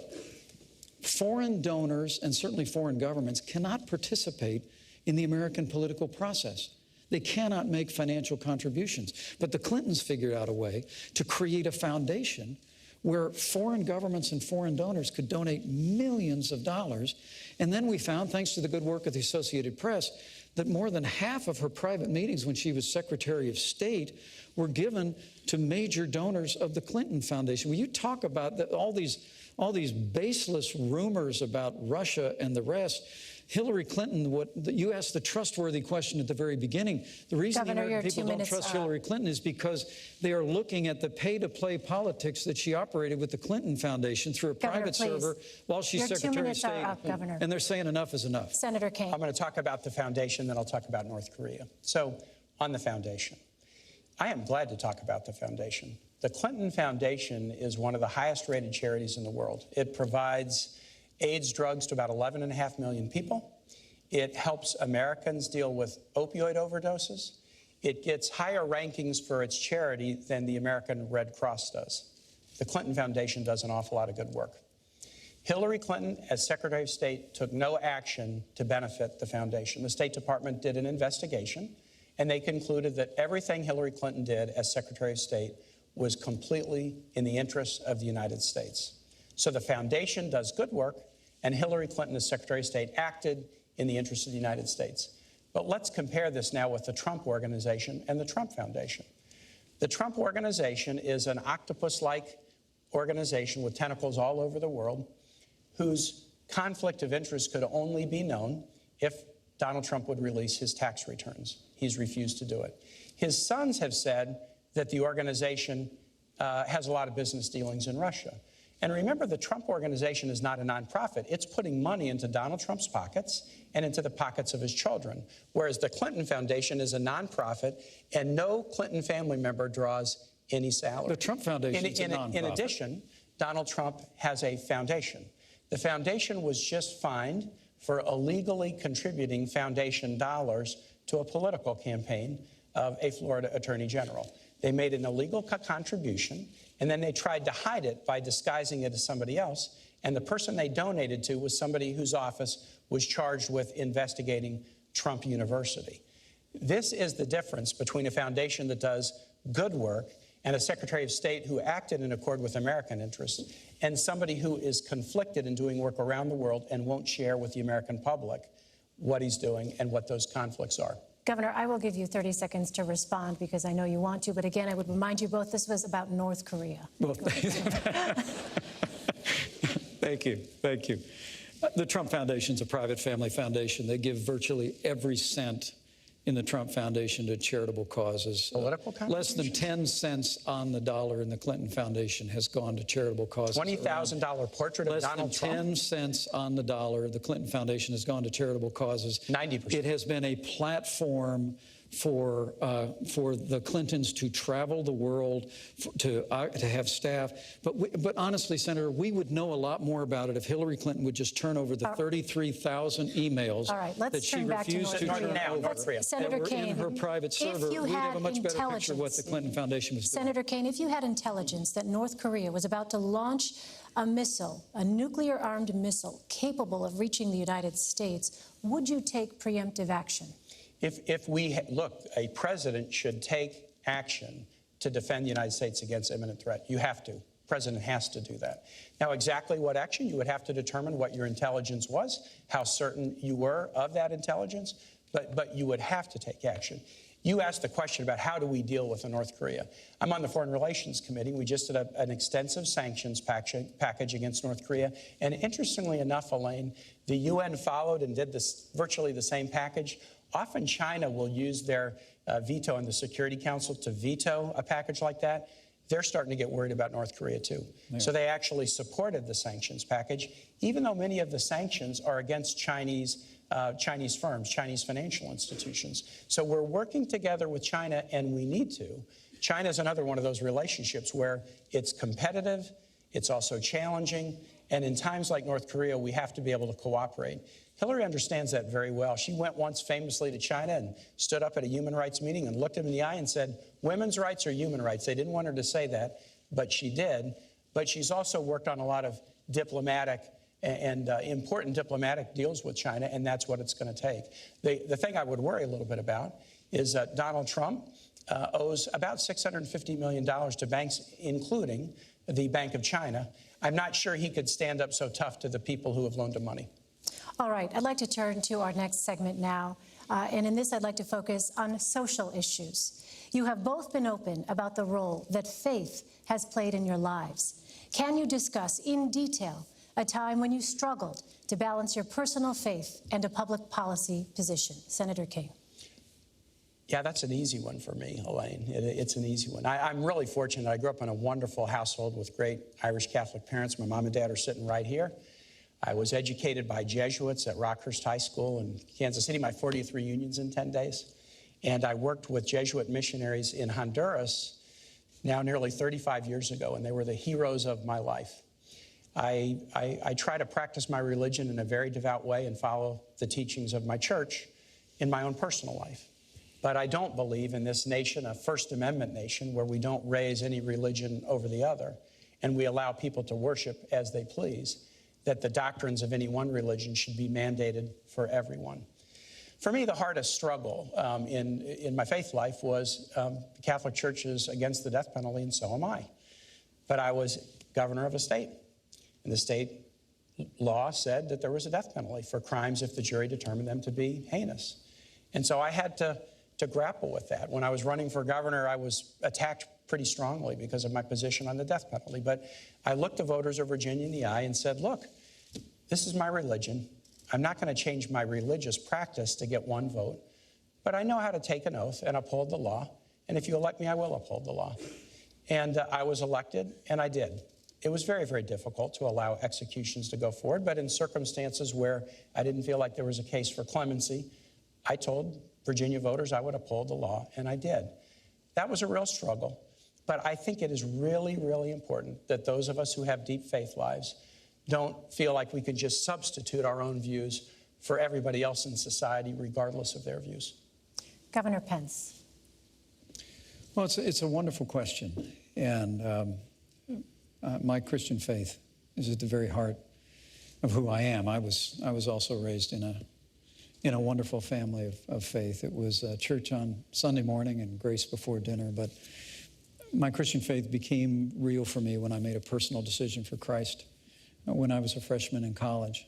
And I've tried to live that out, however imperfectly, every day of my life since. And with my wife at my side, we followed a calling into public service where we've tried to keep faith with the values that we cherish. And with regard to when I struggle, I appreciate and I have a great deal of respect for Senator Kane's sincere faith. I truly do. That's shared. But for me, I would tell you that for me, the sanctity of life proceeds out of the belief that ancient principle that where God says, before you were formed in the womb, I knew you. And so for my first time in public life, I've sought to stand with great compassion for the sanctity of life. The state of Indiana has also sought to make sure that we expand alternatives in healthcare counseling for women, non-abortion alternatives. I'm also very pleased with the fact we're well on our way in Indiana to becoming the most pro-adoption state in America. I think if you're going to be pro-life, you should be pro-adoption. But what I can't understand is with Hillary Clinton and now Senator Kane at her side is to support a practice like partial birth abortion. I mean, to hold to the view, and I know Senator Kane, you hold pro-life views personally, but the very idea that a child that is almost born into the world could still have their life taken from them is just anathema to me.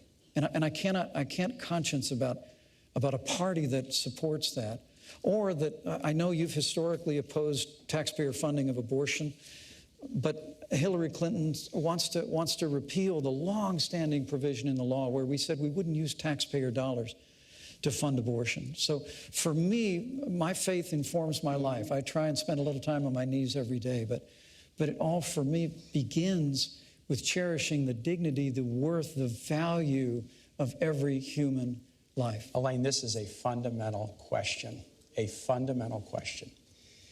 Hillary and I are both people out of religious backgrounds. Her Methodist church experience was really formative for her as a public servant. But we really feel like you should live fully and with enthusiasm the commands of your faith. But it is not the role of the public servant to mandate that for everybody else. So let's talk about abortion and choice. Let's talk about that. We support Roe versus Wade. We support the constitutional right of American women to consult their own conscience, their own supportive partner, their own minister, but then make their own decision about pregnancy. That's something we trust American women to do that. And we don't think that women should be punished, as Donald Trump said they should, for making the decision to have an abortion.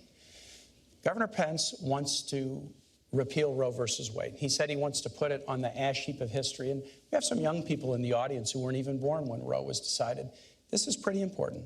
Before Roe versus Wade, states could pass criminal laws to do just that, to punish women if they made the choice to terminate a pregnancy. I think you should live your moral values. But the last thing, the very last thing that government should do is have laws that would punish women who make reproductive choices. And that is the fundamental difference between a Clinton-Kaine ticket and a Trump-Pence ticket that wants to punish women who make that choice. It's really not. Donald Trump and I would never support legislation that punished women who made the heartbreaking choice to end a pregnancy. Then why did Donald Trump say that? We just never would. Why did he say that? Well, look, he's not a polished politician like you and Hillary Clinton. And so, you know, well, I would don't admit always that's not come a out exactly the way he means them, but I'm telling you what other policy of our administration would be. Great line from the Gospel of Matthew. From the fullness of the heart, the mouth speaks. Yeah.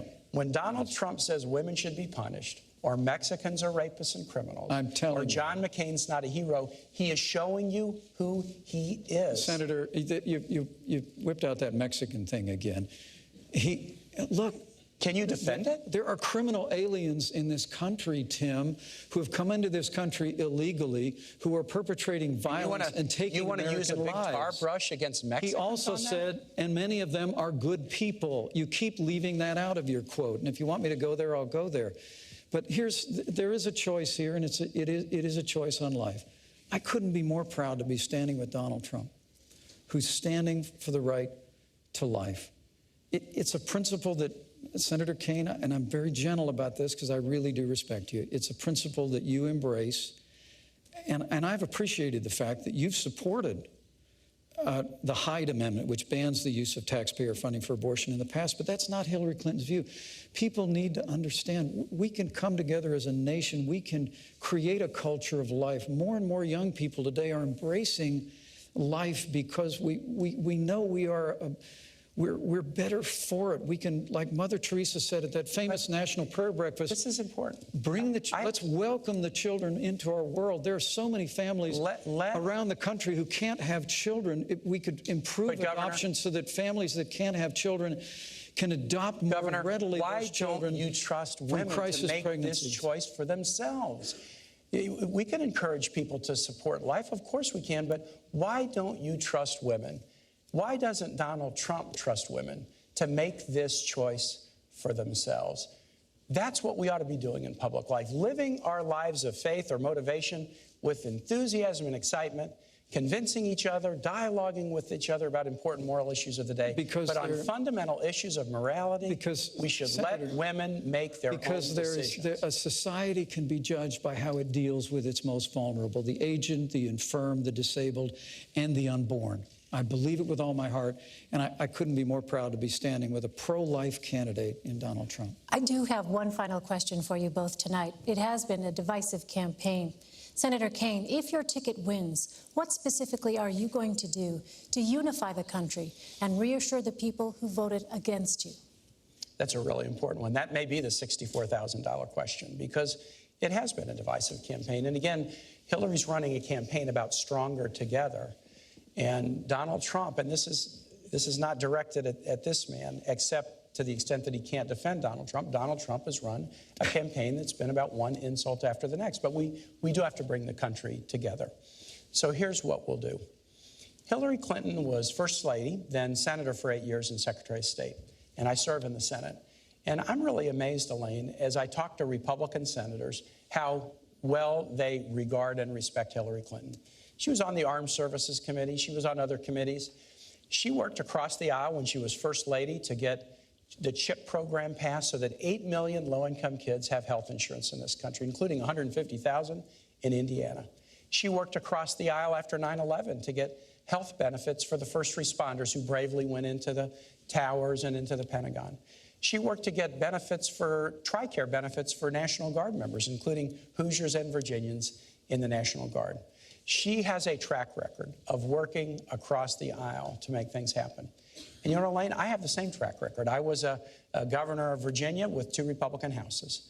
And in the Senate, I have good working relationships across the aisle. Because, yeah, I think it's fine to be a Democrat or Republican or independent, but after Election Day, the goal is work together. And Hillary Clinton has a track record of accomplishment across the aisle that will enable her to do just that when we work with the new Congress in January. Governor, how will you unify the country if you win? Well, thank you, Elaine, and thanks for a great discussion. Absolutely. Tonight. Thank you, Senator. This is a very challenging time in the life of our nation. Weakened America's place in the world after the leadership of Hillary Clinton and Barack Obama on the world stage has been followed by an economy that is truly struggling, stifled by an avalanche of more taxes, more regulation, Obamacare, the war on coal, and the kind of trade deals that have put American workers in the back seat.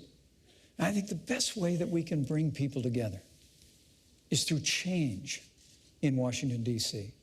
You know, I served in Washington, D.C. for 12 years in the Congress of the United States. And I served with many Republicans and Democrats, men and women of goodwill. The potential is there to really change the direction of this country, but it's going to take leadership to do it. The American people want to see our nation standing tall on the world stage again. They want to see us supporting our military, rebuilding our military, commanding the respect of the world, and they want to see the American economy off to the races again. They want to see an American comeback. And Donald Trump's entire career has been about building. It's going through hardship just like a business person does, and finding a way through smarts and ingenuity and resilience to fight forward. And when Donald Trump becomes president of the United States, we're going to have a stronger America. When you hear him say he wants to make America great again, when we do that, I truly do believe the American people are going to be standing taller. They're going to see that real change can happen after decades of just talking about it. And when that happens, the American people are going to stand tall, stand together, and we'll have the kind of unity that's been missing for way too long. All right, gentlemen, thank you so much. This concludes the vice presidential debate. My thanks to the candidates, the commission, and to you for watching. Please tune in this Sunday for the second presidential debate at Washington University in St. Louis and the final debate on October 19th at the University of Nevada, Las Vegas. From Farmville, Virginia, I'm Elaine Quijano of CBS News. Good night. All right, that wraps it up, everybody. I'm Neil Cavuto, and as you can see, the table was going to ease a lot of the friction and a lot of the angst between the two candidates, as it has in the past, that a table is more conducive to a calm and less argumentative discussion. Well, these candidates put that issue to rest. It was anything but. It got pretty contentious, respectful but contentious. They were concise in their answers, but they did save a lot of time by simply talking over one another. Now, the question is, who won? Too soon to say. There'll be questions about the role of the moderator in this, but I want to give you a good idea of where we are in the spin room right now. And Franca, my Cameron, he has incredibly strong shoulders. But this is the scrum. This is the horde of media reporters are going to be waiting for campaign surrogates to come out of that stage and to talk to the press. And this is also the point where they state their case and who they think had a better performance. So obviously, if you like Senator Kaine, you're going to come out here and say he won. If you're a big fan of Governor Pence, you're going to say he won. This is the room where they do it. Now, as I stressed before, a lot of times the focus seems to be on how the candidates each side will lower expectations. But then after, they'll remind us how strong they are. Both candidates now with their families. I think it's fair to say both comported the heads of their ticket very, very well. Questions will be asked of the moderator as well, and interruptions. We're going to get to that first with my friend and colleague, Lou Dobbs. He and I were watching this, obviously, together. Lou, your quick thoughts. My quick thoughts are this was in many ways again a repetition of 2 against 1. I thought the moderator it was overly deferential to one side and basically even talked over herself, Governor Pence. I think we're going to hear a lot about the way the moderator conducted herself. I think we're going to hear a lot about the first hour of this, in which the fact of the matter is the Democratic vice presidential nominee interrupted without, if you will, interruption. Had a very hard time finding an equanimity for his obviously aggressive performance. And Governor Pence was, I think, overly constrained, but at the same time mannered.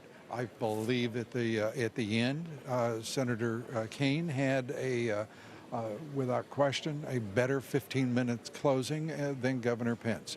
And I think you're going to see a lot of discussion about the moderator. What about how these two did on this stage versus the guys at the heads of the ticket last week?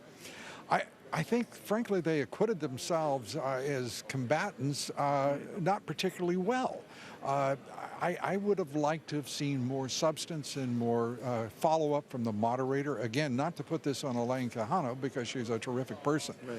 But this was one-sided and terribly, terribly misjudged in terms of at least 8 interruptions of Governor Pence, and maybe for points of clarification, not nearly as many, except one near the end with Senator Kaine. It's going to refuel arguments about Lester Holt choosing to focus on interruptions and clarifications from Donald Trump, not so much Hillary Clinton. The American voters are smart. They know that most of the mainstream media is, frankly, in the tank. But we have never seen in a presidential election year this kind of obvious misjudgment and, I think, bad comportment on the part of the moderators. This is worrying for what should be an aggressive, balanced moderator in an adversarial relationship to these people. I was wondering, too, you certainly have to give the creativity award to Senator Kaine for finding any and all ways to bring up the tax issue into any and all discussions. Indeed. God bless him. I mean, it worked into Vladimir Putin. It worked into foreign relations. It worked into a host of other issues, did it not? Without question. And as we know, one of the favorite things for all Americans is tax policy. The more they can get, the more they revel in it. Right. So it was a peculiar take for him. Right. They think it's a winner or they wouldn't have done it. But I don't think it overcame his really bad manners. All right. Bad manners from Lou Dobbs. That's an initial read. Lou will be back with me later. Thank you, sir. We're still here in this scrum, and you'll never know who shows up in these types of situations. Governor Gilmore with us right now. Governor, how do you think it went? Well, Neil, I sat through the whole debate, and I think that when you take away all of Tim Kaine's rudeness and his shrillness, just interrupting people, shouting down really people, shouting down Governor Pence is no cogent argument for any kind of policy. And when you really take a look at what really came through, it's this. Hillary Clinton and Tim Kaine are going to double down on a bad economy. They're not going to allow this economy to grow. But now, to be fair to Senator Kaine, you keep going back. You say it's a bad economy, it's better than it was. I'm paraphrasing Governor here. And that lies the battle. Senator Kaine's mission was to say, again, echoing Hillary Clinton, that don't let the Republicans get away saying we're in a depression. We came out of one. No. How do you respond to that? I would say this. I would say that coming away from a complete recession, you must judge the recovery for what it is, and it isn't good enough. And that's why Trump is beginning to carry Ohio, is being paid attention to in Pennsylvania and in Virginia, because people understand that Hillary Clinton and Tim Kaine aggressively tonight said that they would not change this economy. They would keep it weak. They call for open borders. They made it very, very clear that it's not only amnesty, but it's open borders. It's open borders to the United States if Hillary Clinton and Tim Kaine are elected. And finally, on international relations, there's no question with what came through in this debate is that we are weaker and in more danger than we have ever been before. And they're frankly fairly proud of the situation. Well, let me ask you a little bit about the role that they're always thrust in the running mates, Governor, and that is to speak often of the person at the top of your ticket and explain their positions. Now, Donald Trump was criticized, rightly or wrongly, as having a poor faring in last week's debate. Do you think Governor Pence helped him tonight? You know, the American people are going to have to decide whether you want class and dignity and knowledge and experience as vice president, or whether you want somebody that's just going to shout everybody else down. And that really has been sort of the problem. Hillary Clinton and Tim Kaine have basically said, if you don't agree with us, we're just going to talk over you and stop you from speaking. And of course, that naturally is the issue also of the commentator. I think that the American people are sick. Now, Lou Dobbs, my colleague, mentioned that she interrupted Governor Pence a lot more. Now, she would argue that Governor Pence was going over and talking over when it was Senator Kaine's turn. Senator is going to argue just the opposite. Yeah. But it was your feeling, what, that it was favoritism expressed toward? I think it was definitely a 2-against-1 in this debate, just like it was in the last debate. And I just think the time has come to really change these debates. We just don't need to have this kind of press intervention in these kinds of debates. But I'll tell you what, I don't want to spend a lot of time talking to the American people about that. The American people care about whether they're going to have more growth and more opportunity and more jobs, whether or not they're going to have have a complete open border and a lawless situation on the immigration issue, and whether or not we're going to be made safe and secure in this world that's increasingly dangerous. And I think what came through. What did you think, though, of the format of this? I mentioned it. Most of the vice presidential debates, certainly since 2000, with the exception of one, the one with Sarah Palin and Joe Biden, they've been at a table. Now, presumably, at a table, people are calmer. The discourse doesn't turn as nasty. What did you think? No, I don't think that matters. I think that you can go at a lectern or you can go at a table. If you're going to be rude and yell at people and shout people down, you can do it as Tim Kaine did, seated, or you can do it from a lectern. He didn't yell so much as he interrupted. Well, he interrupted. You didn't like that? No, I don't agree with that. Really? He has a higher pitched voice, which allowed him to cut through and to dominate the situation when it was really unfair for him to do that. Who won the debate? Oh, I think that Governor Pence showed not only class and dignity, but his issues. You might be shocked. You might be shocked that senators people think he did. Well, the main thing is that the issues that Governor Pence wanted to emphasize with respect to law and order, with respect to a growing economy, those came through. And I think the American people saw that. Okay, thank you very much. By the way, Reverend Jesse Jackson is here. Thank you, Governor, very, very much. Reverend Jackson, how are you? You want to hold you up? Nice. You guys got knocked down tonight. We're ahead of this game, Reverend. All right, come on. Governor, thank you so much.